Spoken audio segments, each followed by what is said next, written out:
আবারও স্বাগত জানাচ্ছি দ্য নূপুর চৌধুরী শোতে। এটি মূলত তথ্যমূলক অনুষ্ঠান, যেখানে আমরা বিভিন্ন তথ্য উপস্থাপন করে থাকি। আইন, অভিবাসন, ট্যাক্স সংক্রান্ত খবর যেমন থাকে, ঠিক তেমনি থাকে রাজনৈতিক বিশ্লেষণ। যেহেতু নিউ ইয়র্ক থেকে সরাসরি সম্প্রচারিত হয় এই অনুষ্ঠানটি, নিউ ইয়র্কের খবর থাকে, থাকে আমেরিকার খবর, একই সাথে আমাদের প্রিয় জন্মভূমি বাংলাদেশের খবরও থাকে।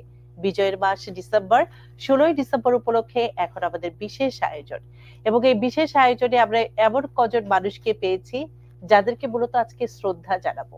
আমরা পেয়েছি বীর প্রতীক খেতাব প্রাপ্ত ক্যাপ্টেন ডাক্তার সিতারা বেগম, এবং তিনি কমান্ডিং অফিসার ছিলেন বাংলাদেশ হাসপাতাল 1971। এবং একই সাথে পেয়েছি captain doctor Mahmud Abidur Rahman, medical officer, তিনিও ছিলেন সেক্টর 3-এ। এবং আরেকজনকে পেয়েছি যিনি আমার খুবই খুবই প্রিয় মানুষ, আমাদের এই আমেরিকার আমি বলবো শ্রদ্ধার মানুষ। আমরা পেয়েছি অধ্যাপক ডাক্তার জিয়াউদ্দিন আহমেদ, তিনি কিডনি বিশেষজ্ঞ। মূলত এই তিনজনের সবচেয়ে মূল জায়গাটি হচ্ছে 1971 মুক্তিযুদ্ধ। এবং আজকে যেহেতু 16ই ডিসেম্বরের বিশেষ আয়োজন, আমরা কথা বলবো এই তিনজনকে নিয়েই, এবং কথা বলবো সেই 1971 সালের দিনগুলোতে ফিরে যাব, এবং একই সাথে কথা বলবো বর্তমান বাংলাদেশের পরিস্থিতিতে কি ভাবছেন জাতির এই তিনজন শ্রেষ্ঠ সন্তান, বীর মুক্তিযোদ্ধা, এই তিনজন কিভাবে দেখছেন বাংলাদেশের বর্তমান পরিস্থিতিকে। শুরুতেই আমি শ্রদ্ধা জানাতে চাই, আমি আপনাদের দুজনের কাছ থেকে অনুভূতি নিই। ক্যাপ্টেন ডাক্তার সিতারা বেগম, যিনি নারীদের বীর প্রতীক খেতাব প্রাপ্ত, এটি আমার একদম নিজের পক্ষ থেকে এবং আমার পুরো টিমের পক্ষ থেকে আপনার প্রতি অনেক অনেক কৃতজ্ঞতা এবং ভালোবাসা। আপনি সময় দিয়েছেন এবং সেই কারণে আপনার প্রতি বিশেষ ধন্যবাদ। এবং শুরুতেই যদি আপনি একটু ভূমিকাতে কিছু বলতেন, আজকে বিজয়ের দিবসের অনুষ্ঠান, বিশেষ অনুষ্ঠান, তা নূপুর চৌধুরী শোর। কি বলবো? আসসালামু আলাইকুম। আমি বাংলাদেশ বিজয় অনুষ্ঠানে, এটার মধ্যে আমার 3 রকমের অনুভূতি। একটা হলো খুশি হয়েছি, চক্ষু দিয়ে পানি আসে, যেহেতু যাদের রক্তের বিনিতে বাংলাদেশ পেয়েছি তাদেরকে স্মরণ করে। আর 3 নম্বর হলো আমরা এখনো ঠিক মতো ম্যানেজ হয়নি বাংলাদেশ। যে যেখানে পারছে চুরি করছে, যে যেখানে পারে লুটে খাচ্ছে। ডক্টর ইউনূস ভাই এসে নিশ্চয়ই কিছু একটা করবেন, সেই আশায় আছি। তো ওই তো কি বলবো, আর কি বলবো। ঠিক আছে, অসংখ্য ধন্যবাদ। আপনার সাথে গল্প হবে, আপনার স্মৃতি নিয়ে আমরা কথা বলবো, এবং দর্শক আমরা শ্রদ্ধা জানাতে চাই এমন মানুষদের যাদের জন্য আমরা আমাদের স্বাধীনতা পেয়েছি, একটি লাল সবুজের পতাকা পেয়েছি, এবং পৃথিবীর বুকে স্বাধীন ভূখণ্ড হিসেবে নিজেদের আত্মপরিচয় লেখার যে স্বাধীনতা গর্ব, এই মানুষদের জন্যই পেয়েছি। আমি একটু যেতে চাই অধ্যাপক ডাক্তার জিয়াউদ্দিন আহমেদের, শুরুতেই একটু আপনার অনুভূতি জেনে নিতে চাই, তারপরে আমি ক্যাপ্টেন ডাক্তার মাহমুদ আবিদুর রহমানের কাছে যাব। আর অধ্যাপক ডাক্তার জিয়াউদ্দিন আহমেদ, শুরুতেই কি বলবেন বিজয়ের মাসের বিশেষ অনুষ্ঠান এটি? সবাইকে বিজয়ের শুভেচ্ছা। সিতারা আপা এবং আবিদ ভাইকে দেখে ভালো লাগছে। আমরা তো একই সমসাময়িক। সিতারা আপা যেটা বলেছেন আমাদের একই কথা, কারণ মুক্তিযুদ্ধ একটা বিরাট ব্যাপার ছিল, অনেকে জানেই না এটা কত বড় একটা ব্যাপার ছিল। এবং আমি সিতারা আপার কথা ধরে বলছি, মুক্তিযুদ্ধের এত বড় আত্মত্যাগ, 9 মাসে এত যুদ্ধ, এত মানুষ, সাধারণ মানুষ থেকে শুরু করে সৈনিক, মুক্তিযোদ্ধারা, রাজনীতিবিদ যা করেছেন, এটা কিন্তু কোথাও লেখা নাই। যার জন্য আজকের প্রজন্মরা কিছুই জানে না। না জানার জন্য তারা আজকে অনেক কথা বলে, যেটা আমাদের কষ্ট দেয়। আমরা যখন মুক্তিযুদ্ধে গিয়েছি, আমরা তো বাঁচার জন্য যাই নাই, সম্মুখ সমরে গিয়েছি, মরে যাবা মনে করেই গিয়েছিলাম। কিন্তু মানুষের স্যাক্রিফাইস করেছে, এটা আমাদের কষ্ট হয়। এবং এর জন্য কষ্ট হয় যে ইতিহাসটাকে ঠিক লেখা হয় না। বঙ্গবন্ধু মৃত্যুর আগ থেকেই উনি যখন ফিরে আসলেন, ওনাকে বলা হলো না যুদ্ধ কিভাবে হয়েছে। তাজউদ্দিন সাহেব কিছু বলতে পারলেন না। ইভেন 11টা সেক্টর হলো, এই সেক্টরে যারা যুদ্ধ করেছে তাদের সম্বন্ধে কোনো কথা হয় না কোনোদিন। তাতে যে কি হয়েছে, যুদ্ধ যারা করেছে আসল যুদ্ধ, রাজনৈতিক যুদ্ধ তো আগে বঙ্গবন্ধু করেছেন, উনি অ্যারেস্ট হলেন। এই সময়টা এদের কিন্তু কোনো কথা আসে নাই। আর্মিরা কোনোদিন লিখে নেয়, কারণ তারা তো চাকরিতে ছিলেন। আর যারা অস্ত্র জমা দিয়েছেন, মুজিব বাহিনী বা কাদের বাহিনী, তাদের যুদ্ধ কতটুকু সেটা তো আমরা জানি, কিন্তু তারা ফোকাসড হয়েছে। মানুষ মনে করছে এনারাই মনে হয় মুজিব বাহিনী মুক্তিযোদ্ধা। তাতে যে একটা বিভাজন তৈরি হয়েছে, এবং ইতিহাস না জানার জন্য বঙ্গবন্ধু মারা যাওয়ার পরে জিয়া রহমানের সময় বা এরশাদের সময় মুক্তিযুদ্ধ নিয়ে কোনো কথা কেউ বলতো না। তারপরে হাসিনা যখন আসলেন, তার মুক্তিযুদ্ধের কথা হলো, কিন্তু শুধু বঙ্গবন্ধু ছাড়া আর কোনো কথা হলো না। তাতে যে আমাদের প্রজন্ম, আমাদের অনেকেই কিন্তু মুক্তিযুদ্ধের যে গভীরতার সম্বন্ধে কিন্তু কেউ জানে না। না জানার জন্য আজকে আমাদের যেটা কষ্ট, সেটা হচ্ছে আমাদের দায়িত্ব যে মুক্তিযুদ্ধের প্রকৃত ইতিহাস কিভাবে হলো, কারা কারা পার্টিসিপেট করলো, কিভাবে স্যাক্রিফাইস করলো। এই যে সিতারাপা যে কমান্ডেন্ট ছিলেন, যেখানে সেদিন গল্প করছিলেন আবিদ ভাই, যে একজন গুলি লেগেছে একজন মুক্তিযুদ্ধের বুকে। আবিদ হয়তো গল্পটা বলবেন। একজন ছাত্র, সে ব্লাড দিচ্ছে ডিরেক্টলি তার হাত থেকে রোগীর মধ্যে। এটা কোনো উদাহরণ কোথাও নাই। মানে প্রত্যেকটা সেক্টরে, যুদ্ধের সেক্টরে, হাসপাতাল সেক্টরে, ইভেন শরণার্থীর ওখানে এই কথাগুলো কেউ কেউ ভালো করে জানে না। সবচেয়ে আমার যেটা অসুবিধা হয় যে 30 লক্ষ মানুষ যে শহীদ হয়েছে, তাদের পরিবারকে আমরা কোনোদিন এখনো খবর নেই নাই। আমরা মুক্তিযোদ্ধাদের সম্মান করি, মেডেল দেই, পুরস্কার দিয়েছি, যারা বেঁচে আছেন, যারা দেশ পেয়েছেন। কিন্তু যারা ছোট ছোট বাচ্চা রেখে শহীদ হয়েছেন, তাদের কিন্তু আমরা একদম ভুলে গেছি। কোথাও আমাদের কোনো ইতিহাসে শহীদ জায়া বা মুক্তি পরিবারের কথা লেখা নাই। আমার একটা অভিজ্ঞতা, আমি আবার মুক্তিযোদ্ধা, কিন্তু আবার শহীদের সন্তান। কিন্তু লাকিলি আমার বয়স তখন ছিল 18। কিন্তু মুক্তিযোদ্ধার মোস্ট অফ দ্য মুক্তিযোদ্ধারা কিন্তু তরুণ ছিলেন, তাদের বাচ্চারা কিন্তু 5-6 বছরের ছিল। এবং তারা যে কি কষ্ট করেছে, এটা আমি হাড়ে হাড়ে টের পেলাম যখন 2008 এবং 9 নম্বর কেন ইউনিভার্সিটিতে জেনোসাইড কনভেনশন করলাম। সেখানে আমার উপর দায়িত্ব ছিল অরেল হিস্ট্রি নেওয়া, মুক্তিযোদ্ধা পরিবারকে তাদের কাছ থেকে তাদের ইতিহাস নেওয়া। তারা আসতেই চায় না, বলে আপনি কেন আমাদের ডাকছেন, আমাদের দুঃখটা আপনি জাগাতে চাচ্ছেন কেন? আমি বললাম, দেখো, তুমি যদি না আসো তাহলে তো আমরা মাস্টার্স প্রোগ্রাম ঢুকাতে পারবো না। আমার ফ্যামিলি, আমি ছাড়া কেউ যায় না কোথাও, কারণ শহীদ ফ্যামিলিকে ডাকবে, ডেকে আওয়ামী লীগ বিএনপির বক্তৃতা শুরু করবে, নোবডি ইজ ইন্টারেস্টেড। এবং তারা মাত্র 4 জন আসলেন, কিন্তু 15টা রাইট আপ আমার কাছে আসলো। সেখানের মধ্যে 3 জনের মা পাগল হয়ে গেছিলেন, একদম মাথা খারাপ।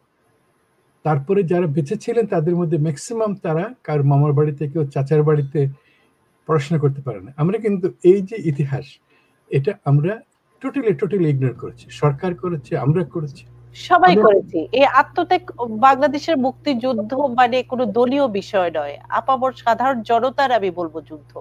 যে যুদ্ধ সাধারণ, আমি এটা বলছিলাম যে এটা নিয়ে শুরু করলাম, এর জন্য এটা আমার ইদানিং দুঃখ। আমরা এটা কি করেছি, এবার একটা কথা বলে আমি আবিদ ভাইকে যাবে। আমরা সিলেটে সবচেয়ে বড় যে গণহত্যার যে জায়গাটা, এটা সিলেটের ক্যাডেট কলেজের ওখানে আর্মির ডিভিশনাল হেডকোয়ার্টার ছিল। তারা এনে মারতো, 1000 মানুষকে মেরে ওখানে কবর দিয়েছে। 200 মহিলা ওখানে শোনা গেছে তারা তাকে আটকে রেখে মেরেছিল। ওইটা কিন্তু এত বছর ওখানে কেউ কিছু করে নাই, জঙ্গলের মধ্যে পড়েছিল। 2 বছর আগে আমরা 2 জন, করেন সালাম, আপনি আবিদ ভাই ছিলেন, বীর প্রতীক আর আমি মিলে, আমরা 2 জনে মিলে ওটাকে একটা উদ্যান বানিয়েছি, একটা গণকবরকে একটা উদ্যান বানিয়েছি, এবং ওখানে 65 জনের নাম মাত্র পেয়েছি। ওদের আমরা নাম ফলক দিয়ে, এর মধ্যে একজন ছিলেন আবিদ ভাই, উনি সিলেটের মেডিকেল কলেজের প্রিন্সিপাল লেফটেন্যান্ট জিয়া রহমান। ওনারও লাশ পাওয়া যায় নাই। ওনার থেকে শুরু করে মণিপুরি, হিন্দু, বৌদ্ধ, খ্রিস্টান, মুসলিম, আর এত নামই পাই নাই। এবং তারা এসে, একটা মেয়ে তার মায়ের পেটে ছিল, বলে যে আমি কোনোদিন, আমার কাছে একটা কাগজও নাই যে আমার বাবা মুক্তিযুদ্ধে শহীদ হয়েছে, নাথিং। আমরা আমাদের পক্ষ থেকে কাগজ দিলাম যে তোমার বাবা মুক্তি শহীদ হয়েছে, আমরা তোমাদের সম্মান জানাই। ওরা এটা নিয়ে এত খুশি, তারা এসে এই যে নাম ফলক, আলাদা আলাদা নাম ফলক, ওরা কাঁদছে, ভাবছে ওখানেই তাদের বাবা আছে। এনিওয়ে, আমি এটা বলার মানে হচ্ছে, এটা আজকে যে অবস্থা আমাদের তরুণরা যারা সমন্বয়কারী, তারা তো আর জানার কথা না, তারা অনেক উল্টাপাল্টা বলছে, কষ্ট হচ্ছে আমাদের। এই জন্য আমাদের উচিত হবে এই যে স্যাক্রিফাইসের ইতিহাসগুলো, এগুলোকে দৃশ্যমান করা। একটা পর্যায়ে যেমন সিলেটে আমরা এটা করাই, গত বছর থেকে প্রচুর স্কুলের ছেলেমেয়েরা ওখানে যায়। আমরা ইতিহাস লিখে আসছি, এখন কিছু লিখে রেখেছে। আমার মনে হয় আমাদের মারা যাওয়ার আগে আমাদের দায়িত্ব হবে মুক্তিযুদ্ধের ইতিহাসকে, যারা আমরা যে যুদ্ধ করতে যার শহীদ সন্তান, আর কেউ করবে না, কিন্তু মুক্তিযুদ্ধরাই করবে, শহীদ সন্তানরাই করবে। আমাদের দায়িত্ব হবে এই ইতিহাসগুলোকে, এই প্রত্যেকটা গণকবরকে একটা উদ্যান বানানো। আমি এখানে থামি, তারপরে দরকার আমি আবারও আসবো। আমি একটু মাহমুদ আবিদুর রহমানের ক্যাপ্টেন ডাকেন, ওনার কাছে, বীর মুক্তিযোদ্ধাও আপনার কাছে যেতে চাই যে আপনার অনুভূতি, আমি বর্তমান সমসাময়িক ঘটনা প্রবাহের আলোকে একজন বীর মুক্তিযোদ্ধার হৃদয়ে কি ধরনের আত্মক্ষরণ হয়, সে কষ্টটি হয়, সেটি একটু আপনার কাছ থেকে আমি একটু জানতে চাই। সিতারা যেমন বলল, খুশিও হয় বিজয় দিবস অবশ্যই, কিন্তু তার লাভটা কি হলো সেটা দেখে, রেজাল্ট দেখে অত উৎসব, অত জয়ফুল মনে হয় না। তাহলেও এতদিনের অরাজকতায় 15 বছরের স্বৈরাচারী অ্যাডমিনিস্ট্রেশনের পরে যদি বাংলাদেশের ভবিষ্যৎ উজ্জ্বল হয়, সেটাই আমাদের আশা। এখনো আশাবাদী, যেহেতু young generation has taking some responsibility and initiative, এখনো আশা করি। ডক্টর জিয়া যে বলল, রাজনৈতিকভাবে আমাদেরকে স্বাধীনতার যুদ্ধে এগিয়ে নিয়েছে মার্চ 25 পর্যন্ত। তারপরে যে কি হয়েছে সেটার ইতিহাস তো ভালো করে কখনো কোথায় লেখা হয় না, ধারাবাহিকভাবে প্রচার করা হয় নাই, অথবা একাডেমিক্যালিও কালচার করা হয় না। এখন যদি হতে পারে বিভিন্ন সূত্রে কেউ কিছু বললে, সেটাও তাহলে একটা লিমিটেড পাবলিসিটি, এটা একটা সেন্ট্রালাইজ পাবলিসিটি হলে, অথবা স্কুল কারিকুলামে ঢুকালে সেটা হয়তো প্রচার হতে পারে, ভবিষ্যৎ জেনারেশনে জানতে পারবে। এই কাজগুলো কারা করবে? কাজগুলো করা কি সহজ কিনা আমি একটু জানতে চাই আপনার কাছে। সহজ না, এটা কঠিনই হবে। এটা গভর্নমেন্ট ইনিশিয়েটিভ নিতে হবে, তাদেরকে এনকারেজ করতে হবে, পাবলিক ইনিশিয়েটিভ, প্রাইভেট সেক্টরে যারা করবে, যেমন ডক্টর জিয়া যেটা ইনিশিয়েটিভ নিয়েছে, এরকম একটা উদ্যোগ থাকলে, যারা গভর্নমেন্ট যদি এটা এনকারেজ করে, তাহলে হবে, আস্তে আস্তে হবে। কিন্তু এর পরিপ্রেক্ষিতে, এর অপোজিশনে যখন চলে যাবে, গভর্নমেন্ট যদি এর অপোজিশনে চলে যায়, তাহলে হবে না। যেহেতু দুই গভর্নমেন্টেই, বিএনপি গভর্নমেন্ট, আওয়ামী লীগ গভর্নমেন্ট, তারা কখনোই এত প্রচারভাবে পাবলিসিটি করতে চায় না। সেই জন্য ইয়াং জেনারেশন বাংলাদেশের লিবারেশন ওয়ারের হিস্ট্রি সম্বন্ধে কিছুই জানে না, জানে হয়তো পিসমিল, বাট পার্টি যেটা প্রমোট করছে সেটাই জানে। আমি সিতারা বেগম আপনার কাছে যেতে চাই, সেই সাথে দর্শক, আমি বলছিলাম যে আমরা দুজন নারী বীর প্রতীক খেতাবপ্রাপ্ত পেয়েছে, একজন তারামণি, আরেকজন আপনি আছেন আমাদের সাথে। আপনার কোনো আমি ঘটনা প্রবাহ জানতে চাই। 1971, আজকে অনুষ্ঠানটি মূলত আপনাদের তিনজনকে শ্রদ্ধা জানানো এবং একই সাথে সেই 1971 সালের দিনগুলিতে যাওয়া এবং বর্তমান বাংলাদেশের পরিস্থিতির আলোকে একটু বিশ্লেষণ করা। আপনার কাছে আমি যে কোনো একটি ঘটনা 1971 সালে আপনার যে ঘটনাটি এখনো আলোড়ন তুলে কিংবা আপনার স্মৃতিতে চলে আসে, এখনো কাঁদায় কিংবা এখনো ভাবায়, এমন কোনো গল্প আছে? সে তো অনেক গল্প আছে। আমি একটা কথাই বলছি, সেটা প্রায় আমাকে খুব কষ্ট দেয়। ছেলেটা, আমি তো, দেশ প্রায় স্বাধীন হয়ে এসছে, ছেলেটা আসানুল্লাহ নাম, ব্রাহ্মণবাড়িয়া বাড়ি, BA pass, Narsingdi, sorry, BA pass. ও ইনজিওর হলো কোথায় যেন পাক আর্মিতে গুলাগুলিতে ইনজিওর হলো, কিন্তু কোনো ট্রিটমেন্টের তো কোনো বন্দোবস্ত নাই। ওকে দৌড়াদৌড়ি করে কিছু ফ্রিডম ফাইটার নিয়ে আসলো আমাদের হাসপাতালে,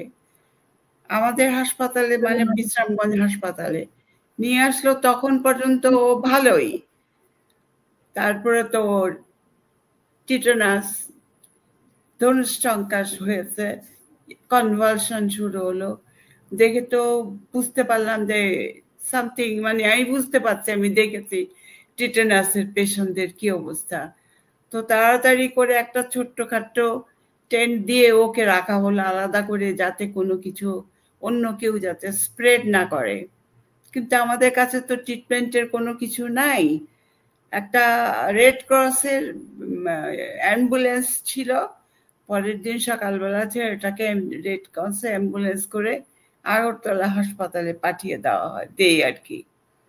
তারপরে যে কোনো কানেকশনে যোগাযোগ করবো সে তো আমাদের কোনো সুবিধাই ছিল না, ফোন নেই, কিছুই নেই। আমাদের কিছু করতে গেলে আমাদের ওই রেড ক্রসের গাড়ি নিয়ে যেতে হয় কিংবা কাউকে পাঠাতে হয়। যাই হোক, 5-6 দিন পরে ওখানকার ডক্টর আসতেন, ওনারা ইন্ডিয়ান ডাক্তাররা আসতেন, দেখতে আসতেন আমরা কেমন আছি, কি দরকার, ওষুধপত্র বা পেশেন্টটা কেমন আছে।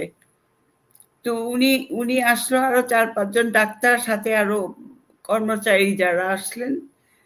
তো আমি জিজ্ঞেস করলাম, দাদা ওই ছেলেটাকে পাঠিয়েছিলাম, ওর কোনো খবর আছে? উনি কতক্ষণ চুপ করে থেকে বলল, ক্যাপ্টেন সিতারা, ও তো ওকে বাঁচাতে পারেনি, ও মারা গেছে। আমি ওই কথা শুনে কি করব আমি নিজেও জানি না, চুপচাপ ছিলাম, কোনো কথা বলিনি, ওখান থেকে চুপ করে চলে আসলাম আমার টেন্টে। তো এই হলো স্মৃতি। ও ছেলের মা একা, মা বিধবা মা, নরসিংদী, উনাকে যে একটা খবর দিব কিভাবে মারা গেল আমার কোনো নলেজ নেই। এটা আমাকে খুব পীড়া দেয়, খুবই কষ্ট দেয়। মনে হলে এইভাবে তো দেশ স্বাধীন হয়েছে, কেউ জানে না তো কি সব। তো আরো ঘটনা আছে বহুত, কিন্তু এই একটা ঘটনা আমাকে সবসময় কষ্ট দেয়, মনে হলেই কষ্ট লাগে।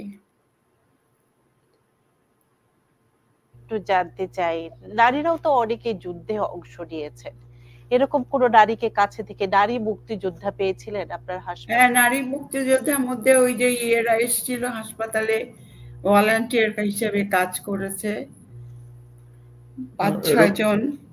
Can I interrupt? জি, ওরকম ডিরেক্ট নারী মুক্তিযোদ্ধা যে ডিরেক্ট ফাইটিং এ বা অ্যাক্টিভিটিতে ছিল এরকম বাংলাদেশ হাসপাতালে বা আমাদের সেক্টরে দেখা যায়। কারণ নারী মুক্তিযোদ্ধা যারা অ্যাক্টিভলি আর্মস টেক আপ করছে তারা একটু সীমিত জায়গায় ছিল। এখন জানতে পারি যে ফরিদপুরের হেমায়েত বাহিনীর সাথে কয়েকজন ভদ্রমহিলা, আমি তাদের নাম জানি না, 8-10 জন ছিলেন ওই হেমায়েত বাহিনীর সাথে। আর যশোরের আর একটা এরিয়াতে কিছু সংখ্যক মহিলা freedom fighter, active freedom fighter ছিল। মহিলাদের কাজের সাধারণত এনকারেজ হয় নাই, অথরিটি দে ডিডন্ট সি যে মেয়েরাও যুদ্ধ করতে পারে, বা তাদের ধারণাই ছিল না যে তাদেরকে ডাকতে হবে। সেটা হলো তখনকার দিনের চিন্তাধারা ছিল।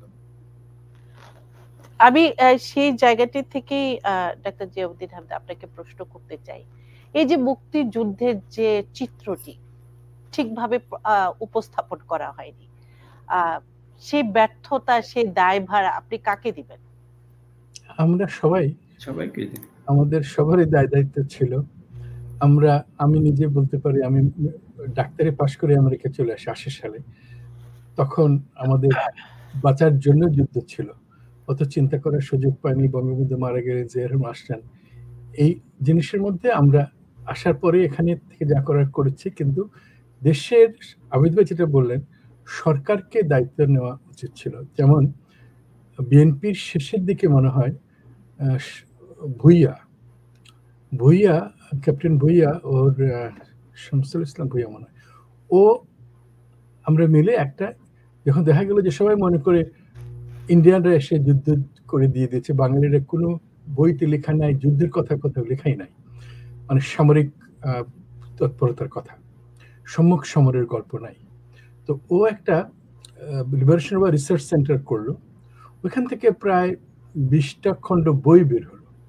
তো সেখানে যেহেতু সে আর্মিতে ছিল, সে গণযোদ্ধা ছিল, ক্যাপ্টেন শামসুল ভুইয়া, আবেদিন ভুইয়া, তো ওর বইয়ের মধ্যে বেশ কিছু আর্মির মানে অপারেশন কথা লেখা আছে। জোর করে আর্মির কেউ লিখে না, তার লেখার কাজ করছে, কি লেখার কি দরকার। তো ওইটাই আমার জানার মতে একমাত্র কালেকশন ছিল। ও মারা গেছে ছেলেটা, কিন্তু ওইটা আবার প্রচার হয় নাই। লেখা এক জিনিস আর প্রচার হওয়া আরেক জিনিস। তো ওইটার মধ্যে এটলিস্ট দেখলে মানুষ বুঝবে যে বাংলাদেশে আর্মি যুদ্ধ করছে। অনেকে জানেই না প্রথম 3 মাস আমি বলবো প্রথম 3 মাস আমাদেরকে ভারত কোনো অস্ত্র দেয় নাই।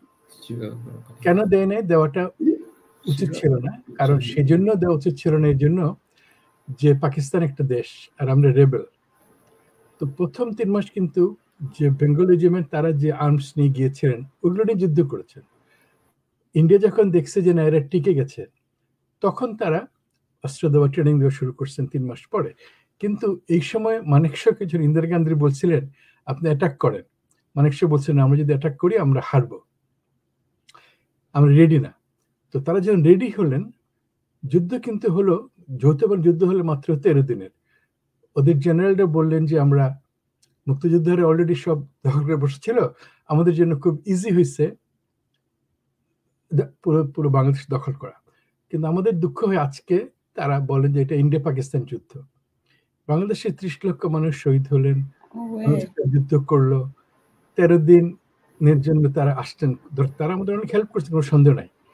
কিন্তু এটা আজকে ইগনোর করা হয়। পাকিস্তানিরা বলে ইন্ডিয়া পাকিস্তান যুদ্ধ, আর ইন্ডিয়া বলে ইন্ডিয়া পাকিস্তান যুদ্ধ।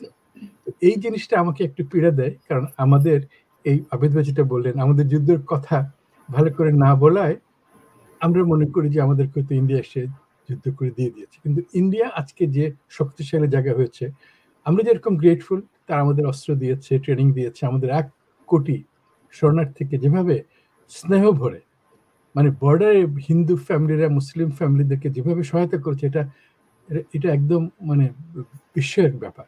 কিন্তু ইতিহাসে আমাদের 30 লক্ষ মানুষ শহীদ হওয়া, আমাদের মুক্তিযোদ্ধাদের জন্য তাদের যে অর্জন হয়েছে, সেটার জন্য তাদের উচিত বাংলাদেশের কাছে গ্রেটফুল থাকা। তখন কি হয়, তখন সম্মানটা যখন রেসিপ্রোকেট হয়, তখন এইসব দ্বন্দ্ব আর থাকে না। এই কথাটা তখনই জানা যাবে যখন ইতিহাসটা সামনে আসবে।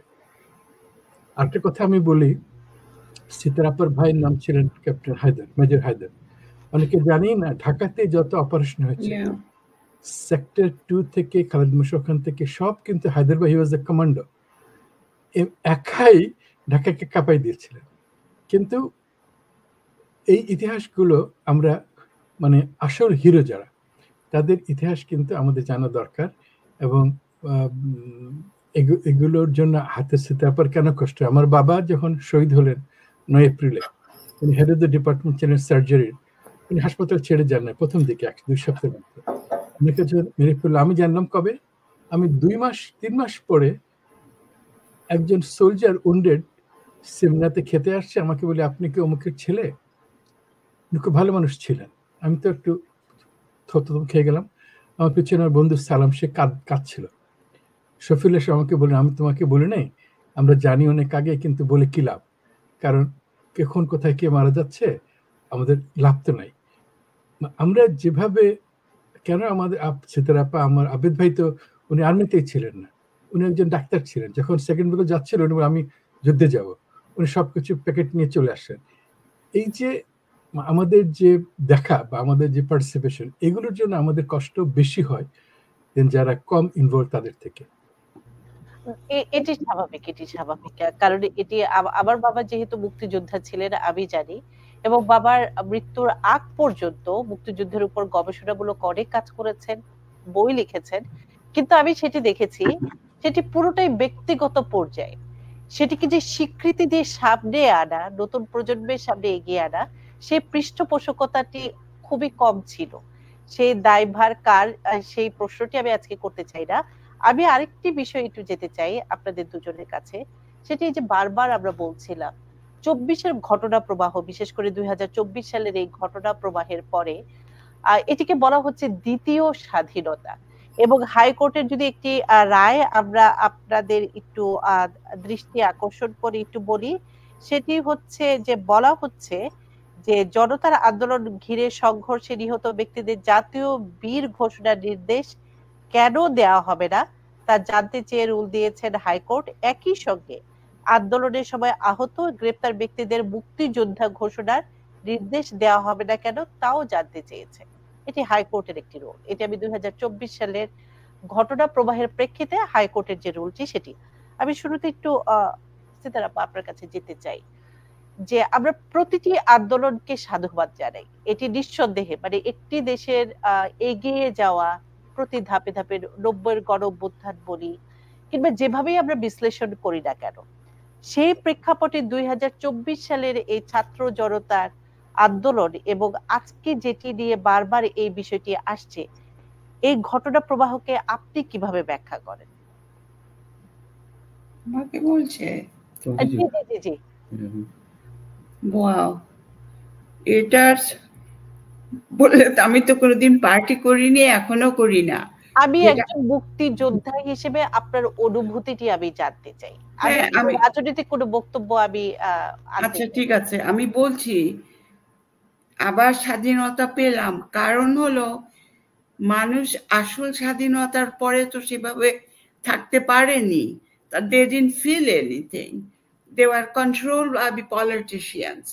কোনো কিছু বললে ওকে ধরে রাখা হতো। আপনি তো জানেন বোধহয়, I shouldn't say that, রক্ষী বাহিনী বহুত কিল করেছে ফ্রিডম ফাইটারদের। আমার বড় ভাই আসতো যখন কুমিল্লা থেকে, সানগ্লাস পরতো, কন্টিনিউ দিন রাত সানগ্লাস পরে। তা আমি একদিনকে, আপনি রাত্রিবেলা সানগ্লাস পরেন কেন? তখন ও বলছে কি, জানিসই তো আমি চোখের পানি রাখতে পারি না, লুকিয়ে রাখার জন্য আমি সানগ্লাস পরি। এই ছেলেকে মেরে ফেলছে, ওখানে মেরে ফেলছে, ব্রাশ ফায়ার করে মেরেছে।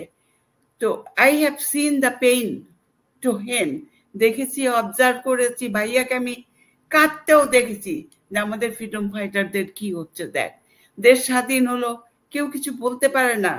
আরেকটা কথা আমি বলছি, দেশ স্বাধীন হওয়ার পরে আমার হাজবেন্ড চলে আসলো আমেরিকায়। বাংলা একাডেমি থেকে কিছু সাংবাদিক আসছিলেন আমার সাথে কথা বলতে। দাঁড়াও, তারপরে আমি বেশ কিছু হিস্ট্রি স্টোরি বলছি, ওগুলার কোনো হদিশ নাই। ওই প্রসঙ্গে চলে যাই। 1972 আর 73 তে there was an initiative from Bangla Academy যে বাংলা লিবারেশন ওয়ারের হিস্ট্রিটা অ্যাকুরেটলি ডকুমেন্ট করার জন্য। They went around with all sector commanders, all the distinguished officers and soldiers. 9 মাস ধরে তাদের ইন্টারভিউ নিয়েছিল। আমরা এখানে চলে আসছি তখন 1975-এ, 75 or 76. See, Bangla Academy director came in Chicago for another functions. আমরা তখন তাকে জিজ্ঞেস করলাম যে এই সমস্ত ইন্টারভিউ নিয়েছিলেন যে আর্মি অফিসার, সোলজার, সিপাহি যারা অ্যাক্টিভলি লিবারেশন ওয়ারে ডিফারেন্ট সেক্টরে কাজ করেছে, ওদের ইতিহাসটা লেখার জন্য আপনারা চেষ্টা করছিলেন, ওটার কি হলো? উনি বললেন ওনার কোনো কিছুই জানেন না, So there has been documented, but it has not been published. So there was the what do you call trend that time. So 75 থেকে এই 2024 পর্যন্ত বাংলাদেশ লিবারেশন ওয়ারের ডিটেইল হিস্ট্রি ম্যাপ করা আছে, সেটা কোথায় আছে কিন্তু কখনো গভর্নমেন্ট থ্রুতে পাবলিশ করা হয়নি। If that could be traced, that would be a great asset for the nation. অবশ্যই ইতিহাস তো, জন্মের ইতিহাস যদি একটি জাতি না জানে তাহলে তো বিভ্রান্ত হবেই নতুন প্রজন্ম। আমি তো বলি জন্মের ইতিহাস, 1971 সাল মানে জন্মের ইতিহাস। এরপরে যত আন্দোলন হয়েছে, এরপরে তো আর জন্ম হয়নি বাংলাদেশে। হয়তো সরকার পরিবর্তন, গণতন্ত্রের জন্য আমরা লড়াই করছি, কিংবা 1990 সালে যেরকমটি হয়েছে। আমি একটু জিয়া ভাই আপনার কাছে যেতে চাই। আর একটু কথা, আপনার ওই প্রসঙ্গের কথাটা বলি যে আপনি যে জন্ম হয় নাই, তো 2024-এ জন্ম হয় না, বাংলাদেশে জন্ম হয় নাই, এটা আরেকটা স্টেজে চলে গেছে। I don't know, that will qualify an independence of it in 2024. It's a change of direction of the country, and not necessarily independence. You can call something else. To me personally, that's not independent, second independence. You could call something else to designate that. সেটি এটির এই জায়গাটিতেই আমাদের কষ্টের জায়গা, যে স্বাধীনতা শব্দটি কি এতই সহজ? Yeah, that means you're ignoring all the sacrifice. Millions people suffer. 20 million people was displaced. 300,000, 400,000 women been raped. There are millions of people injured. At least 200,000 people died, minimum. And we are ignoring that sacrifice with the one word, second independence? That doesn't make sense to me. But they don't know that. They don't know the history. It's easy for them to say this second independence. I understand the young generations, but it's not second independence. You're just going through a stage that needs to change, country needs to take a different directions, different steps, but not independence. জি ভাই, আপনি কিছু যুক্ত করতে চান এই ক্ষেত্রে? সেটাই আবিদ ভাই যেটা বলছেন, কারণ এখন যেটা বললেন যে ওরা জানে না, ওরা যদি জানতো, প্রথম কথা হচ্ছে যে পাকিস্তান হওয়ার পর থেকে 23টা বছর যে কিভাবে পাকিস্তানের আমাদের যে এক্সপ্লয়েট করেছে, এটা একটা স্লাইড আছে। কি আছে এর মধ্যে? এটা হচ্ছে আমেরিকান পাকিস্তানের যে স্ট্যাটিস্টিক্স বুক ওদের সরকারি, ওখানে লেখা আছে 10% আর্মি ছিল 47-এ বাঙালি, মুক্তিযুদ্ধের আগেও 10% রয়ে গেছে, বাড়ে নাই। সিভিল সার্ভিসে 12% ছিল, 23 আসছে, বাড়ে নাই। আমাদের স্কুল ছিল প্রায়, প্রাইমারি স্কুল ছিল 8,000-এর মতো, আমরা কমে 7,000 হয়েছে। ওদের ছিল 5,000, 35,000 হয়েছে। এরকম একটা লম্বা লিস্ট আছে। এই লিস্টের জন্য 6 দফা আন্দোলন হলো, যে মানুষ চেয়েছিল কি, যে আমরা আমাদের এই জুট হচ্ছে ইস্ট পাকিস্তানে, ফ্যাক্টরি হচ্ছে ওয়েস্ট পাকিস্তানে। এই যে এই পাকিস্তান তো করেছিল বাংলাদেশিরাই, বাঙালিরাই বেশি চেয়েছিল। তখন হিন্দু মুসলিমের এত বড় সংঘাত হয়েছিল 47-এর আগে। ইট ওয়াজ ন্যাচারাল যে হিন্দু মুসলিম একটা দেশ হবে। সবাই, বঙ্গবন্ধু নিজে পাকিস্তান আন্দোলন করেছিলেন। কিন্তু যখন এটা হলো ইসলামের নামে তারা, তখন এই যে আন্দোলন যেটা শুরু হলো, প্রত্যেকটা মানুষ চাইলো যে আমরা অটোনমি দরকার। যার জন্য 70-এর ইলেকশনে মৌলানা ভাসানী ইলেকশন করেন নাই, শেখ মুজিব যেহেতু সে এটা নিয়ে লিডারশিপ দিচ্ছে, তাকে আমরা ভোট দিই। এই যে শুরু হলো মানুষকে পলারাইজ করা, মানুষের ভিতরে জাগানো যে আমরা বাঙালিত্ব, এটার জন্যই তো যুদ্ধ মানুষ টিকে গেল। বঙ্গবন্ধু যে কেন বঙ্গবন্ধু অ্যারেস্ট হলেন, অনেকে বলে উনি ধরা দিলেন কেন? উনি তো ইলেকশনে জিতেছেন, উনি কেন ভাগবেন বা উনি কেন যুদ্ধ করবেন? যুদ্ধ ওরা করবে, কিন্তু ওরা যে জেনোসাইড করবে এটাতে কেউ ভাবে নাই।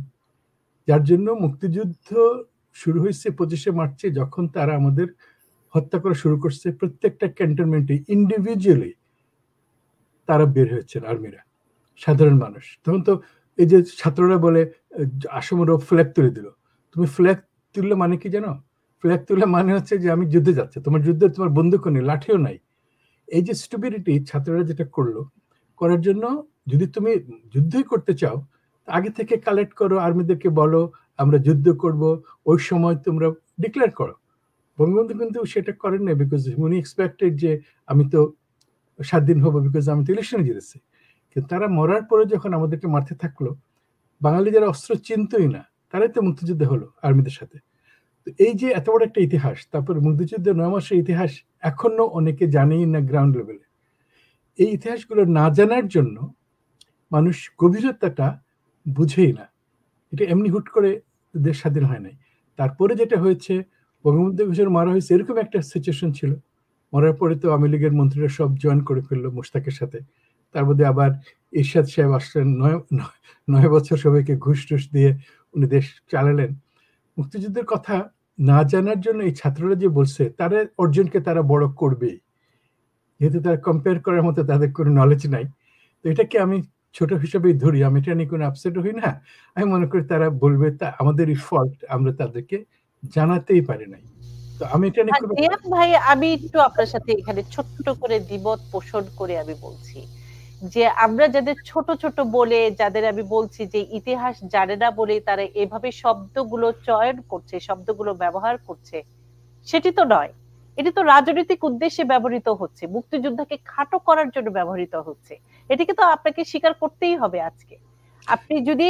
আপনি যদি একটি পর্যায়ে বলেন যে ছাত্ররা এখনকার যারা নতুন জেনারেশন তারা না জেনেই শব্দগুলো ব্যবহার করছে, সেটি কিন্তু নয়। তাদের পিছনে কিন্তু আরেকটি রাজনৈতিক শক্তি কাজ করছে যারা 1971 সালে মুক্তিযুদ্ধের বিপক্ষে ছিল, সেটি করতেই হবে। এটার সম্বন্ধে কোনো সন্দেহ নাই। আমি একটা কথা বলি, ছাত্ররা যখন আন্দোলন করে, কোটা আন্দোলন, তখন এত মানুষ কেন গেল? তারা কোটা আন্দোলন মনে করেছিল, কিন্তু যাদেরকে দাবায় রাখা হয়েছে, যারা বিএনপি বা জামাত বা হুয়েভার, তারা যে এটা আন্দোলনের সুযোগ নেবে এটা কোনো বোকারাও এটা জানবে। সুতরাং তাদের মধ্যে যে ইনফিল্ট্রেশন হয়েছে করবে, তারা যে এখন মুক্তিযুদ্ধের বিরুদ্ধে কথা বলার মতো স্কোপ তুলেছিল। কিন্তু একটা জিনিস হয়েছে, ডক্টর ইউনূস কিন্তু যে আর্মির ওখানে উনি স্ট্রেট বলেছেন যে মুক্তিযুদ্ধ আমাদের সহস্র বছরের গর্বের ইতিহাস। তারপর উনি এবারও যেটা বলেছেন, উনি কিন্তু নিজে একজন মুক্তিযোদ্ধা, অনেকে জানেই না। ডক্টর ইউনূস যখন ইয়েতে ছিলেন টেনেসিতে, 25 তারিখে ওরা হত্যা শুরু করলো, 28 তারিখে হি ওয়াজ ইন ওয়াশিংটন ডিসি। উনি এসে, এটা আব্দুল মাল মুহিতের বইতেও আছে, উনি আমেরিকানদের সাথে মিলে সেনেটর কংগ্রেসম্যানে আসা যাওয়া দৌড়াদৌড়ি শুরু করলেন। তারপরে সমস্ত মুক্তিযুদ্ধের সময় আমেরিকাতে যে বাংলাদেশ নিউজ যেটা বেরোতো, হি ওয়াজ দ্য এডিটর। এই মানুষটা মুক্তিযুদ্ধ যার গল্প, তার বোধহয় স্বাধীনতা যখন হলো, নুরুল ইসলাম সাহেব খুব নাম করা একজন ইকোনমিস্ট, উনি দেশে গেলেন 4 জন লোক নিয়ে, ইকোনমিস্ট, তার মধ্যে ইউনূস একজন। 2 বছর বঙ্গবন্ধুর ওখানে ডক্টর ইউনূস কাজ করলেন, তারপরে 2 বছর পরে উনি চিটাগাঙে জয়েন করলেন। এই লোকটা স্বাধীনতার বিপক্ষে যাবে না, কারণ এটা তার গর্ব। ছাত্ররা যারা বলছে তারা এক একটা দলের রিপ্রেজেন্ট করে, তারা বলবেই তারা, কারণ তারা দলের রিপ্রেজেন্ট যখন করে, তুমি যেটা বললা, এর কোনো সন্দেহ নাই। আমরা জানি যে এটার মধ্যে বিভিন্ন লোক এখন বলছে বিএনপি সবাই আমরা করছি, এটা করছি, সেটা করছি, এটা তো ন্যাচারালি করবেই। আমি এটা যে আমরা বোকা না, আমরা জানি যে এটাকে স্যাবোটাজ করা হবে। কিন্তু আমি বিশ্বাস করি বাংলাদেশের মুক্তিযুদ্ধ যেই বলুক না কেন, বাংলাদেশের মুক্তিযুদ্ধকে এইভাবে বলে ইরিস করতে প্রশ্নে ওঠে না। এটা আরো বেশি জাগ্রত। 4 মাস হয় নাই, এখন প্রত্যেক জায়গাতে বিজয় দিবস পালিত হচ্ছে। মানুষ তো ভয় পায় নাই, মানুষ তো এটা করছে। আমি যেই বলুক, হাইকোর্ট কি বলছে না বলছে, এগুলো অনেক কথা, অনেক হাইকোর্টে অনেক কিছু বলবে।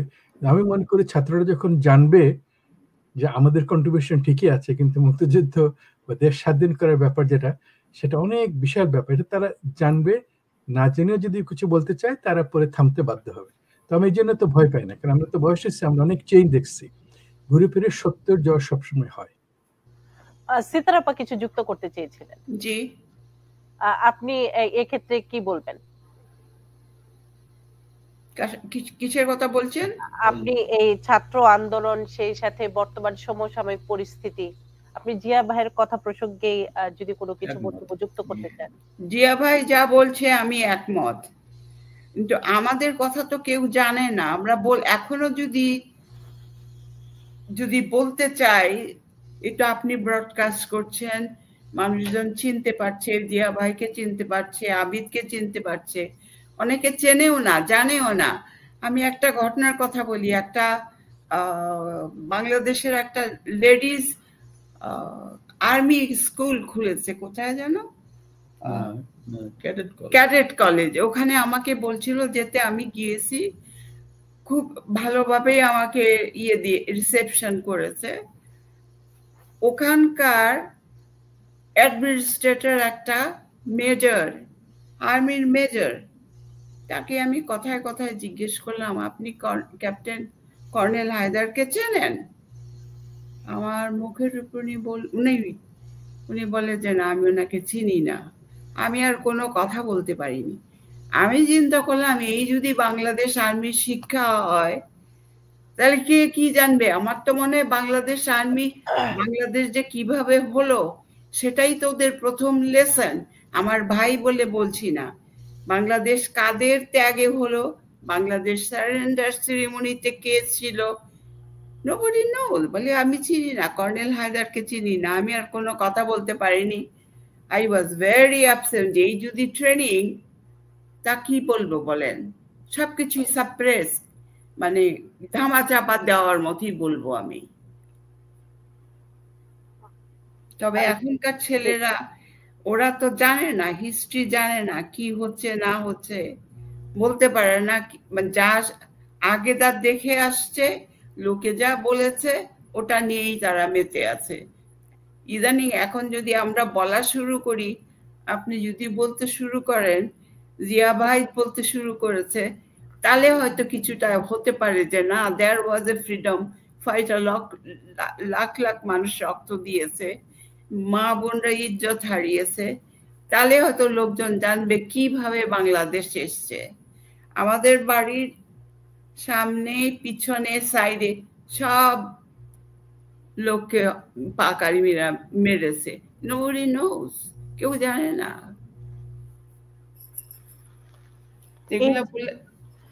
এই যে ইতিহাস, আমি একটু আবিদুর রহমান আপনার কাছে যেতে চাই যে মুক্তিযুদ্ধ নিয়ে কেন রাজনীতি হবে? মুক্তিযুদ্ধ তো কোনো দলীয় বিষয় না। মুক্তিযুদ্ধ মানে বাংলাদেশ, মুক্তিযুদ্ধ মানে স্বাধীনতা, মুক্তিযুদ্ধ মানেই সব।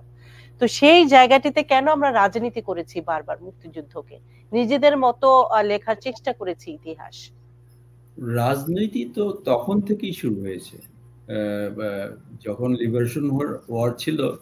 আওয়ামী লীগ ছাত্রলীগ আর আওয়ামী লীগের যুব নেতারা তখন তাজউদ্দিন সাহেবের প্রাইম মিনিস্টারশিপ অ্যাকসেপ্ট করেনি,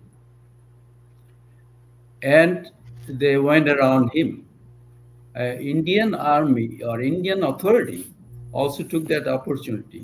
তারাই তো মুজিব বাহিনীকে ট্রেনিং করেছে, তারাই তো তাদেরকে আর্ম দিয়েছে। সেই পরিপ্রেক্ষিতে, সেই পদ্ধতিতেই তারা রক্ষী বাহিনী করেছে। So it became political from beginning. Bangladesh হওয়ার পরে আরো পলিটিক্যাল করেছে ইন্ডিয়ানরা, আরো আওয়ামী লীগরা। তারা আওয়ামী লীগ যদি অন্য দল নিয়ে গভর্নমেন্ট করতো তাহলে পলিটিক্যাল হতো না। ইলেকশন পর্যন্ত 73 পর্যন্ত ইলেকশন পর্যন্ত যদি ইউনাইটেড গভর্নমেন্ট হতো, it would not have been political. It would have been Bangladesh government, was not an Awami League government. That's the beginning of the politics. That's the tribal politics started in Bangladesh. তারপরে তো যা হয়, that's the beginning, and that's escalated step after step and step to this point. We are unlucky or unfortunate যে Bangladesh liberation ওয়ারের হিস্ট্রিটা Bangladesh জাতিকে ভালো করে বলা হয় না, বা ইতিহাস এটা বা ইয়ং জেনারেশন তারা জানে না। তাদের ফল্ট না, কিন্তু we couldn't publish it, we couldn't publicize it, we couldn't portray it well. আমরা করিনি, আমাদের করতে দেয়নি। সেটা, that's the politics. I hope Dr. Zia agrees with me. Zia ভাইয়ের কাছে আমি এই প্রশ্নটি একটু অন্যভাবে করতে চাই। যে আমরা যেভাবেই সমালোচনা করি আওয়ামী লীগ সরকারের, কিংবা যেভাবেই আমি করি, কিন্তু আপনি যত রাজনৈতিক দল আছে, আওয়ামী লীগই মুক্তিযুদ্ধের পক্ষের জন্য যতটুকু কাজ করেছে, মুক্তিযোদ্ধাদের জন্য যতটুকু কাজ করেছে, অন্য কোনো দল করেনি। এটি আমি সাধারণ মুক্তিযোদ্ধাদের কথা, কারণ আমি অনুষ্ঠান করেছি, সাধারণ মুক্তিযোদ্ধা যারা আছেন তারা এসে বলেছেন যে এর আগে আমাদের কেউ পর্যন্ত কোনোদিন কেউ জিজ্ঞেসও করেনি। মুক্তিযোদ্ধা ভাতা থেকে শুরু করে সাধারণ যারা মুক্তিযোদ্ধা, আমরা যারা সাধারণের কথা বলছি, যারা ওনারা ক্যাপ্টেন ছিলেন, ওনাদের একটা স্বীকৃতি ছিল, কিন্তু একদম যারা একদম কৃষক সমাজের একদম সাধারণ মানুষ, তো সেটি তো অন্য কোনো দলও সেই অর্জনটি, আস্থাটি নিতে পারেনি। বিএনপি বলি, জামাতের কথা বাদই বলি, আরেকটি দল যারা আছেন তারাও তো মুক্তিযোদ্ধাদের যে সম্মান দেয়া, সাধারণ মুক্তিযোদ্ধাদের সামনে আনা, সে কাজটিও তো তারাও করেনি। আপনি কি বলবেন? এটা তো ঠিকই, কারণ আওয়ামী লীগের সময় মুক্তিযুদ্ধ তো প্রাধান্য পাবেই, কারণ এটা তাদের সবচেয়ে বড় অর্জন, এবং সেই অর্জনের সাথে সাথে মুক্তিযোদ্ধারা ছিলেন। সুতরাং এগুলো আওয়ামী লীগের সময় হয়েছে, এটার জন্য প্রধানমন্ত্রীকে নিশ্চয়ই সবাই সাধুবাদ দেওয়া দরকার, অর্জনটা তো কোনো সন্দেহ নাই। কিন্তু এটা আর কেউ কোনো দল করার কথাও না, করেও নাই। সুতরাং এটা যদি প্রশ্ন করতে হয় যে এটা আওয়ামী লীগ করেছে কিনা, আমরা তো এটা বলতেই হবে, এটা করেছেন, কোনো সন্দেহ নাই। কিন্তু এটা করতে যেসব এই ভুয়া সব এই সার্টিফিকেট দেওয়া থেকে শুরু করে সব সেক্রেটারিরা মুক্তিযুদ্ধ হয়ে গেল, তার মধ্যে তারা সব দল হয়ে গেল, মানে এই জিনিসটাকে ব্যবহার করে যে এক্সপ্লয়টেশন হয়েছে, সেটার জন্য অনেকে আমরা আহত হয়েছে। যে প্রাইড থেকে অনেকের সার্টিফিকেটই পায় নাই, আর অনেকে 5 বছর বয়স ছিল সার্টিফিকেট পেয়েছে। এই যে একটা শৃঙ্খলা, ওটার মধ্যে ওটা না থাকার জন্য এই জিনিসটার যতটুকু সম্মান পাওয়ার কথা ততটুকু পাওয়া যায়নি। উল্টা আরো এরা বলে কি যে মুক্তিযুদ্ধ মানে ভুয়া সার্টিফিকেট, মানে আজকে মুক্তিযোদ্ধাদের সবচেয়ে বড় অপমান হয়েছে, কেউ কিছু বলে উনি ভুয়া। কেন বলে ভুয়া? বিকজ এত ভুয়া মুক্তিযোদ্ধা বের হয়েছেন যে এটার জন্য প্রকৃত মুক্তিযোদ্ধারা দরকার নেই বাবা আমার সব বলার। তো আমি বলছি যে প্রথম কথা ট্রু, যে আওয়ামী লীগ ছাড়া অন্য কোনো দল করতোই না, আওয়ামী লীগ এটা করেছে, এর জন্য নিশ্চয়ই সাধুবাদ পাওয়ার দরকার। কিন্তু তাদের সাঙ্গপাঙ্গরা এটাকে যে খারাপভাবে ইউজ করে মুক্তিযোদ্ধাদের যে অপমান যেটা হয়েছে, বা আজকে সবাই মুক্তিযোদ্ধা মনে করে কোটার মধ্যে 8% মাত্র কোটা মুক্তি দেওয়া হয়েছিল। 30%-এর মধ্যে বাকি পার্সেন্ট কি হতো? এই সরকারের এই কর্মচারীরা তারা এগুলো বিক্রি করতেন, কিন্তু বদনাম হতো মুক্তিযুদ্ধের কোটা 30%। এই যে মানুষ মুক্তিযুদ্ধের উপর খেপলো কেন? যে বলে ওনার নাতি নাতিদেরকে 30% দিতে, আর 30% তারা পায় নাই, আর শহীদ ফ্যামিলি 1%ও পায় নাই, যেটা সবচেয়ে বেশি পাওয়ার কথা ছিল। তো এই জিনিসগুলোর জন্য হোল জিনিসটা একটা নষ্ট যে হয়েছে, এটার কথা বলছে।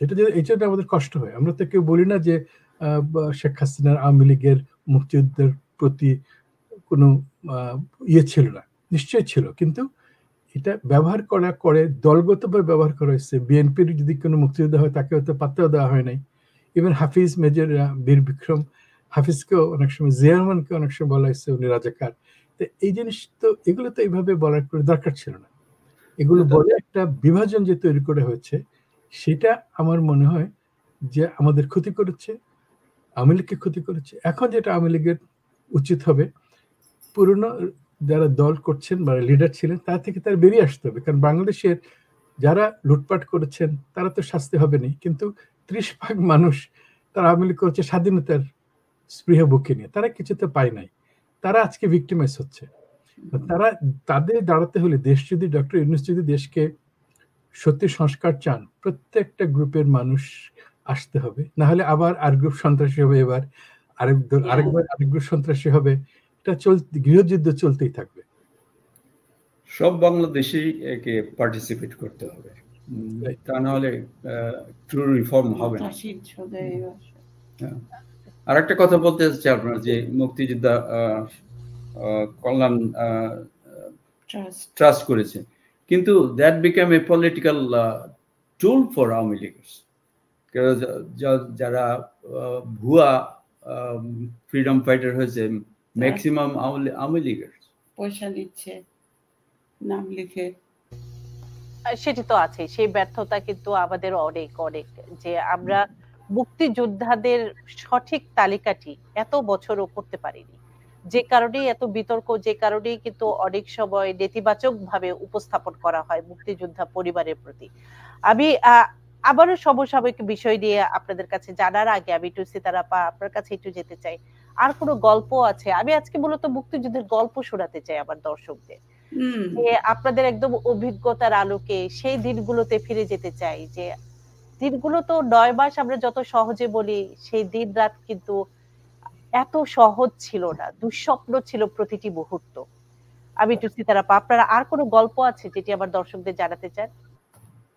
আরেকটা গল্প বলতে তো ট্রু, দেশ স্বাধীন মানে চলছে যুদ্ধ, ডক্টর নাজিম উনি এখনো দেশে আছেন। ডক্টর নাজিম আর আমি, আমাদের একটা অক্টাগোনাল রুম ছিল বাসের, ওইখানে বসে আমরা খাওয়া দাওয়া করতাম, কথাবার্তা বলতাম, কেউ গেস্ট আসলেও বলতাম। আমাদের দুজনেরই খুব মন খারাপ, একটা হারিকেন নিয়ে বসে আছি। নাজিম ভাই বলছে আমাকে, সিতারাপা দেশ জানি কবে স্বাধীন হবে। চুপচাপ শুনে, কারো তো আমাদের কোনো ক্ষমতা নেই, আমাদের কাছে তো কিছু করার নাই। তখন খালি শুনতে পেলাম বাঁচাও বাঁচাও বলে চিৎকার। আর আমার মনে, নাজিমের মনে ওইটা মাথার মধ্যে, বাঁচাও বাঁচাও নিশ্চয়ই কোনো ফ্রিডম ফাইটারদের কিছু হয়েছে, কিছু গাড়ি টাড়ি। আমাদের ওই রেড ক্রসের একটা অ্যাম্বুলেন্স নিয়ে আমি আর নাজিম ভাই ওখানে গেলাম, ড্রাইভার ছিল, ড্রাইভারটা ইন্ডিয়ান। ওখানে গেলাম, গিয়ে দেখি প্রবাবলি 70-80 টাটা কোম্পানির বিরাট বিরাট ট্রাকগুলা লাইন ধরে দাঁড়িয়ে আছে। একটা ট্রাক কি বলে খাদের মধ্যে পড়ে গেছে, আর এক গাদা আর্মি, সবাই আর্মি ও সোলজার্স, পাঞ্জাবি সোলজার্স দাঁড়িয়ে আছে। কি করবে ওরা? তো ওদের একটু উৎসাহ, মানে দে গট সারপ্রাইজ, এখান থেকে এখানে মেয়ে কোত্থেকে আসলো, আমি শাড়ি পরা, আমার হাঁটু পর্যন্ত ভেজা, নাদিম ভাই আছেন। তো নাদিম ভাই ব্যাপারটা বুঝতে পেরে আমাকে বলছে, সিতারা আপা আপনি আমার কাছে আসেন। আমি কি নাদিম ভাইয়ের কাছে দাঁড়ালাম। তখন নাজিম ভাই বললো, ইয়ে মেরা ক্যাপ্টেন। হ্যাঁ, নাজিম ভাই ভালো উর্দু বলতে পারে না। তখন সঙ্গে সঙ্গে সেলুট শুরু হলো, that the respect we got. তারপরে তো দেখলাম যে ওখানকার যে ড্রাইভারটা মারা গেছে, ওকে আমরা আবার ওই অ্যাম্বুলেন্স করে আমার হাসপাতালে নিয়ে আসলাম। তো এই একটা ঘটনা, এটাও খুব Can I elaborate a little more? অবশ্যই বলুন। The reason I am writing a book for her memoir, so I can give a little more elaborate. See, the Indian convoy was going south from Agartala to south. That trucks. This is in the early December. A couple trucks in the front got off the road and got into the ditch, and they had 30 or 40 injured soldiers. So they worked all night with the torchlight to triage the soldiers and house them in the Bangladesh hospital till the Indian ambulance could come on next day and transfer to the Indian hospital. So there was a part of the service to the Indian service back to the Indian army from Bangladesh. মুফতি যোদ্ধা। আপনার কোনো গল্প আছে আবিদ ভাই যেটি জানাতে চান? একটু বাংলায় বললে আমার দর্শকদের জন্য বেশি সুবিধা হবে। এটাই তো মুশকিল, আমার বাংলা বলা একেবারে খারাপ। আমি তখন আশুগঞ্জে ক্যাপ্টেন নাসিমের সাথে আমি আশুগঞ্জে থাকছি। তখন ওখানে there was an late April, the 2nd Bengaler একটা প্লাটুন, ক্যাপ্টেন নাসিম আর লেফটেন্যান্ট হেলাল মোর্শেদের গাইডেন্সে আশুগঞ্জের এই পারে ভৈরব ব্রিজের পূব পারে ঘাঁটি গেড়েছিল। তখন ওখানে আই রিমেম্বার আমি তো নতুন civilian, fresh graduate from medical school, আমি তো কিছু জানি না, বাট আই ওয়াজ এক্সাইটেড। আমি অত্যন্ত উচ্ছ্বসিত লিবারেশন ওয়ারের জন্য। রিক্রুট করা হচ্ছে, তাদেরকে ফিজিক্যাল করা হচ্ছে। আমি তো আর্ম কিছু চালাতে জানি না, ওই যাদের রিক্রুট করছে তাদের সাথে আমি শিখছি। in a high spirit, we're going to win. The idea was, ধারণাটা ছিল পাকিস্তান আর্মি তো ঢাকা ক্যান্টনমেন্ট থেকে বা সেন্ট্রাল লোকেশন থেকে বাইরে পূর্ব পাকিস্তানের সব জায়গায় যাবে। ভৈরব বাজার ব্রিজটা ছিল একটা one of the way to go east side. ওখানে দি আইডিয়া ছিল ওখানে ওরা যখন আসবে ভৈরব বাজার ব্রিজটা ব্লো আপ করলে দে উইল বি বক ডাউন। ওখানে কিছুদিন থাকতে হবে, তাদেরকে ওইটা রিপেয়ার করে তারপরে তারা চলাফেরা করতে হবে। কিন্তু আনফর্চুনেটলি মুক্তি বাহিনীর কাছে এত বড় এক্সপ্লোসিভ ডিভাইস ছিল না। যখন এপ্রিল 29 or 30 পাকিস্তান আর্মি এসে আমাদের বাংকারে বম্বার্ডিং হেলিকপ্টার বা লো ফ্লাইং এয়ারক্রাফট দিয়ে বম্বার্ড করলো, সো উই অল র্যান। যে এক্সপ্লোসিভটা লাগানো হয়েছিল was not strong enough to damage the segment of the breach. It's just damage, minor damage.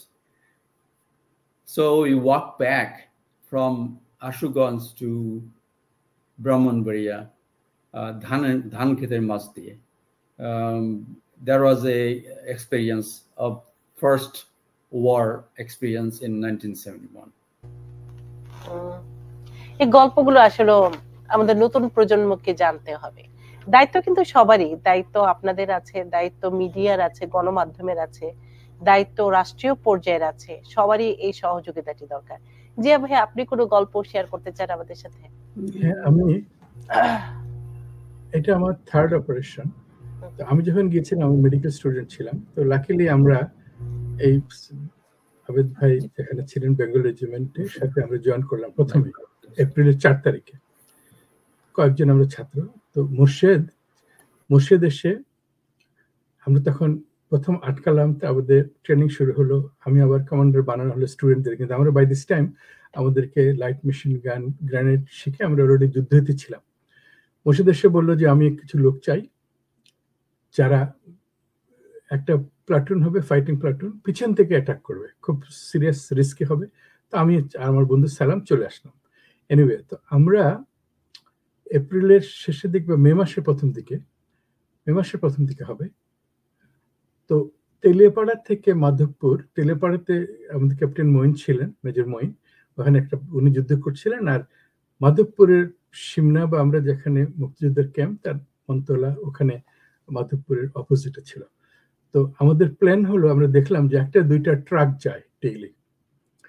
আর ওরা কি করতো, যদি গ্রাম থেকে আমরা অ্যাটাক করতাম, ইউজুয়ালি গ্রাম থেকে নিয়ে কভার নিয়ে অ্যাটাক করতে হয়, কিন্তু ওরা সে গ্রাম পড়ে যেত। তো আমরা এবার ঠিক করলাম যে যেহেতু 1-2টা ট্রাক যায়, আমরা একটা গ্রাম থেকে করব যেটা পোড়ানো হয়ে গেছে, অলরেডি কেউ নাই। প্রবলেম হচ্ছে যে গ্রামটা, আমরা তো কনফিডেন্ট 1-2টা আসবে, আমরা 15 জন অটোমেটিক ওয়েপন্স। আর গ্রামের পরে পুরো ধান ক্ষেত, মানে একদম দেখা যায় আর কি, মানে ভাগার কোনো উইড্রোর রাস্তা নাই, যেটাকে আর্মির ইয়েতে বলা হয়। তো আমরা ওখানে 2টা মাইন, ল্যান্ড মাইন পাতলাম, আমি এবং মুর্শিদ, আর্মিও ছিল, কিন্তু তারা একটু সামহাও। এনিওয়ে, তো ওটা পাতার পরে আমরা বসে আছি, আমার কাছে লাইট মেশিন গান, সবার কাছে অটোমেটিক ওয়েপন্স। সমস্ত দিন বৃষ্টি হচ্ছে, আমরা খেতে পারিনি, মনে করছি দুপুরের মধ্যে তারা আসে নাই। সন্ধ্যার ঠিক আগে হঠাৎ দেখে 14টা ট্রাক আসতেছে, আর আমরা মাত্র 14-15 জন। এখন আমাদের উইড্রো রাস্তাও নাই, আমরা ফট করে আটকাই গেছে, এবং আমরা মনে করছি মুর্শিদ বলে কেউ কথা বলবো না, সব চুপ করে বসে থাকো। যেমনি প্রথম জিপটা চলে গেল, ট্রাকটা আর্মি ভর্তি ট্রাক, ওইটা ব্লক করলো। 2টা ট্যাঙ্ক এমন ভাবে রাখছে আমাদের পাশাপাশি, করার সঙ্গে সঙ্গে মুর্শিদ বললো যে ফায়ার করে এবং উইড্রো করো। তো ওরা তো ভড়কে গিয়ে নেমে গেছে, বৃষ্টি হচ্ছে, আমরা গুলি করে পিছনে আসতেছি। তখন তারা আমাদের দেখতেছে এবং গুলি করতেছে। মানে ওই সময়টা মানে একটা ভয়াবহ ব্যাপার ছিল, যে ওইখান থেকে আমাদের বাঁচার কোনো চান্স ছিল না। যে কিভাবে কিন্তু ওদের ওই মানে ওরা যে একটা পুরো ট্রাক্টর ব্লো আপ করলো, তারপরে আমরা যে আসলাম। তো এই ধরনের আরো কয়েকটা ঘটনা আছে, বাট এটার জন্য বললাম যে মানুষকে বাঁচাতে যেখানে পুরো পোড়া গ্রাম, যেখানের মধ্যে নেওয়া যায় না, পজিশন মানে কভার নেওয়া যায় না, ওইসব কিন্তু আমাদের করতে হয়েছে। তো এনিওয়ে, তো এগুলো অনেক গল্প আছে। আমি আর মুর্শিদ একটা জায়গাতে গিয়ে আটকে গেছিলাম, সেখানে পাকিস্তান আর্মিদের ক্যাম্পে ঢুকে গেছে আমরা, কারণ ওরা তখন এখানে নাই। আমাকে মুর্শিদ বললো, তুমি দেখো তো ওরা না আসে নাকি। হঠাৎ করে বুম করে একটা পুরো ট্রাক আইসা হাজির। আমি তো মারা গেছে, কারণ একদম ওদের আসলে আন্দাউড়া স্কুলে আমরা 2 জন ভিতরে, ওরা আসে সামনে। আমি তো গ্রেনেড পিন খুলে বলছি, মুর্শিদ মরবো তো মেরে মরবো। ওরা কিন্তু আমাদের দেখলো, আমাকে শুকনা পাতলা ছিলাম, বুঝে নাই, আমরা তো লুঙ্গি টুঙ্গি পরে গিয়েছিলাম। ওরা ওখানে থামলো না, ওদের কিন্তু ক্যাম্পেটা, ওরা সামনে একটা জায়গাতে গোলাগুলি হয়েছে, ওইখানে চলে গেল। তো ওই সময় একটা সময় ছিল যে আমরা জানি আমি সাক্ষাৎ আমাদের বাঁচার কোনো স্কোপই নাই, কারণ আমার হাতে একটা লোকানো গ্রেনেড, মুর্শিদের হাতে একটা পিস্তল, আর ওদের পুরো আর্মি। তো এই ধরনের অনেক ঘটনা আছে, রোমাঞ্চকরই বলি, এখন মনে করি এগুলো স্বপ্ন ছিল, বাট বেঁচে আসছে আর কি, এটা বড় কথা। কিন্তু যুদ্ধটা বাংলাদেশের আর্মিরা যেটা করেছে না, এইটা যে রাত্রে আমরা অ্যাটাক করতাম, শাহবাজপুরে আমরা অ্যাটাক করলাম তাদের ক্যাম্পের মধ্যে, এই জিনিসগুলো তারা যে এত ভয় পেয়েছে তারা পরে সরে যেত, এটা কিন্তু এমনি হয় নাই। ইন্ডিয়ান আর্মি তো আসছে 13 দিন আগে। এই কথা কিন্তু অনেকে জানে না। প্রত্যেকটা শহরে, প্রত্যেকটা ডিস্ট্রিক্টে যারা বেঙ্গল রেজিমেন্ট ছিল, যারা মুক্তিযুদ্ধে জয়েন করেছিল, তার প্রত্যেকের সাহসী, তারা গিয়েছে যুদ্ধ করার জন্য। যারা যায় নাই তারা তারা শরণার্থী শিবির অন্যান্য কাজ করছেন, কিন্তু যারা বন্দুক নিয়েছে তারা কিন্তু সবাই যুদ্ধ করতে গিয়েছে জীবন বাজি রেখে।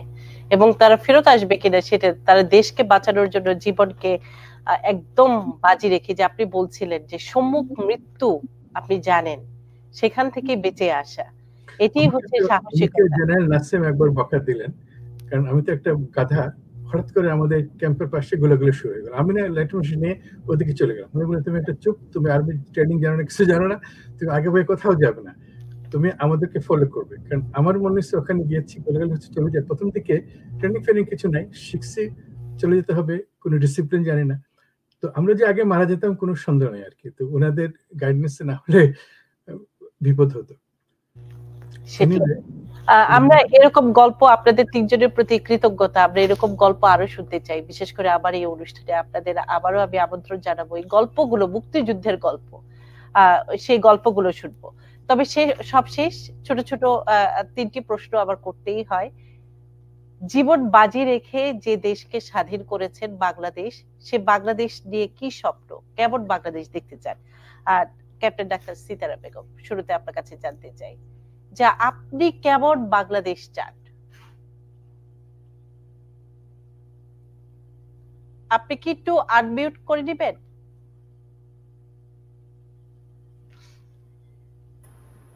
জি সরি, আমি বাংলাদেশ দেখতে চাই,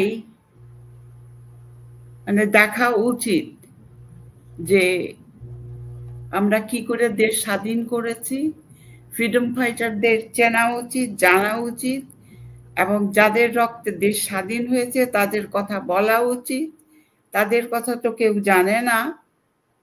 আর কি বলবো, আই এম সো নার্ভাস, কথা বলতে পারছি না, আই এম সরি।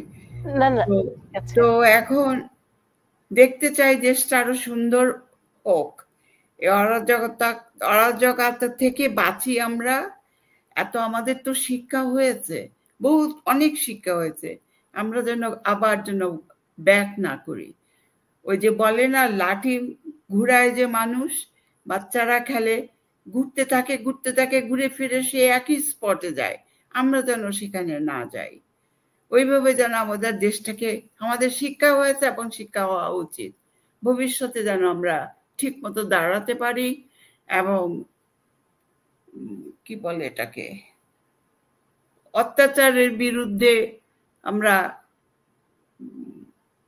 কি বলে বাংলা বলি, রুখে দাঁড়াতে পারি, রুখে দাঁড়াতে পারি। জি জি।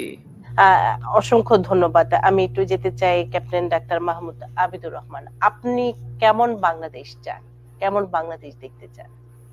আমি এমন বাংলাদেশ চাই যে দেশে মানুষ ফিল করে তারা ফ্রি, ইন্ডিপেন্ডেন্ট, লিবার্টি, ফ্রিডম, কথা বলতে পারে, যা কিছু করতে চায় করতে পারে, একটা নীতির মধ্যে করতে পারে, আর ভবিষ্যৎ জীবনে ভবিষ্যৎ প্রজন্মের একটা অপরচুনিটি করে যেতে Bangladesh can shine in the world. জি ভাই, আপনার কাছে যেতে চাই অধ্যাপক ডাক্তার জিয়াউদ্দিন আহমেদ, আপনি কেমন বাংলাদেশ চান? সবাই সুস্থ মানুষ নিয়ে যারা বেঁচে আছে, তারা যেটা চায় খুব সহজ। বঙ্গবন্ধু যেটা চেয়েছিলেন, সাধারণ মানুষ যেটা চেয়েছিলেন, সেটা হচ্ছে যে একটা দেশ, মানুষের অধিকার থাকবে কথা বলার, মানুষের অধিকার থাকবে শোষিত না হওয়ার। এটাই তো, এই স্বপ্নে তো শহীদ যারা 30 লক্ষ শহীদ হলেন, তারা কেন মারা গেলেন? তো তাদের যে স্বপ্ন ছিল, তাদের যে দেশ যেটা দিয়ে যাবেন, সেটা যেন হয়। আমরা জানি প্রত্যেক দেশেই বিরোধ হবে, কিন্তু বেশিরভাগ মানুষ বা বুদ্ধিজীবী তারা যদি ঠিক থাকেন, তারা যদি বলেন যে না, আমরা, এটা সহজ, এটার জন্য কারোর, আজকে যারা জেলে যাচ্ছেন তারা তো কোনোদিন বুঝেছেন যে এত পয়সা চুরি টুরি করে তারা জেলে যাবেন, কিন্তু অন্যায় করলে যে শাস্তি হয় এক সময় না এক সময়, এইটা জেনে যদি আমরা, যে কারণে বাংলাদেশ যুদ্ধ হয়েছিল, শোষিত পাকিস্তানের থেকে বাঁচার জন্য, সম্মানের জন্য, সেটা এর বেশি তো আমরা কিছু চাই নাই। আমরা মেডেলও চাই নাই, আমরা পয়সাও চাই নাই। স্বাধীনতা ছিল আমাদের পুরস্কার, আমরা এটাই পেয়ে খুশি হচ্ছে। কিন্তু এটা ধরে রাখার যাদের দায়িত্ব, আমরা আমাদের দায়িত্ব করেছি। এটাকে রাজনীতিবিদ বা বুদ্ধিজীবী মানুষ, তাদের দায়িত্ব ছিল বা আছে যে মুক্তিযোদ্ধারা যার জন্য যুদ্ধ করেছেন সেই স্বপ্নটাকে তাদের ধরে রাখা। এবং তারা যদি তাদের পার্টটা না করেন তাহলে আমরা কষ্ট পাবো, আবার ফিরে যাবো। এটা মনে করতে হবে যে খালি সবার দায়িত্ব আছে, নতুন প্রজন্মের দায়িত্ব আছে। তারা যে আজকে বলছে আমরা নতুন করে দেশ স্বাধীন করলাম, তারা যেটা মনে করে করুক, কিন্তু তারা ভালো কাজ যদি করে, তারা যদি আবার অন্যদের পলিটিক্যাল মতো না হয়, তখন আমি বুঝবো যে তারা তাদের কাজটা করছে 50 বছর, 55 বছর পরে। তো সেটাই আশা করি।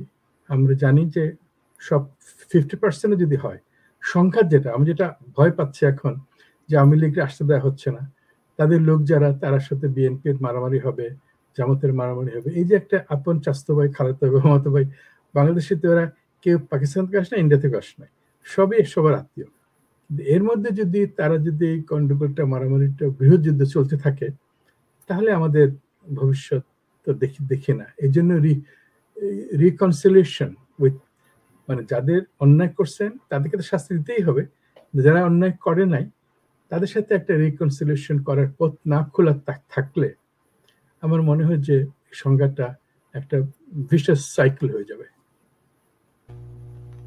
আমরা স্বপ্ন দেখি সুন্দর একটি বাংলাদেশে, বিশেষ করে আমরা যারা প্রবাসী আছি, যে আমার বাংলাদেশ নিরাপদে থাকুক, সাধারণ মানুষ স্বস্তিতে ঘুমাতে যাক, শান্তিতে ঘুমাতে যাক।